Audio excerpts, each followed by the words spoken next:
the BRC, one of, if not, the most anticipated events in all of automation. After a 10-year hiatus, the 1976 series returns for a tour of some of the most famous German racetracks.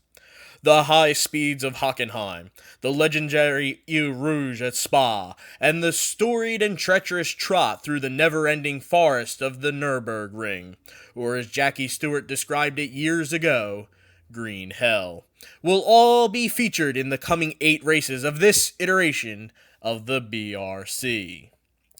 This will be the 4th running of the BRC. Most recently, the series was dominated by one front-wheel drive wonder, while the rest of the pack was left fighting for the top 10.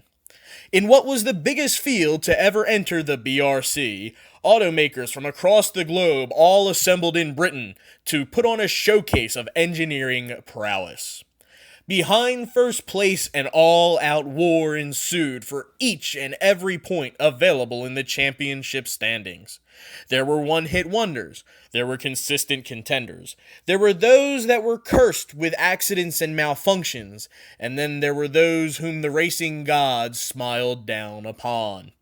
And then there were our standouts. Pirlix, Rizzo, Packbat, Puffster, Absurdist, Marcus 817, Der Bayer, Norman Vauxhall, iRaptor, and Conan all stood tall as the top 10 in 1966. And they will wear their respective standings proudly on their car doors as numbers this season. But this isn't 1966. This isn't Britain. And this isn't your standard BRC season. Boldly printed on the advertisement of this series were 2 words in particular that will most likely describe the upcoming events. BRC 76 is to be one held under pressure. 59 vehicles are set to consist of the field this season. That means there are 59 different sources of pressure on each driver. 58 of those come from your fellow competitors. Those have always existed, as each preseason test started a rat race to shave as much time off your laps as possible while keeping your car drivable. And that's precisely where the 59th source of pressure comes into play this year.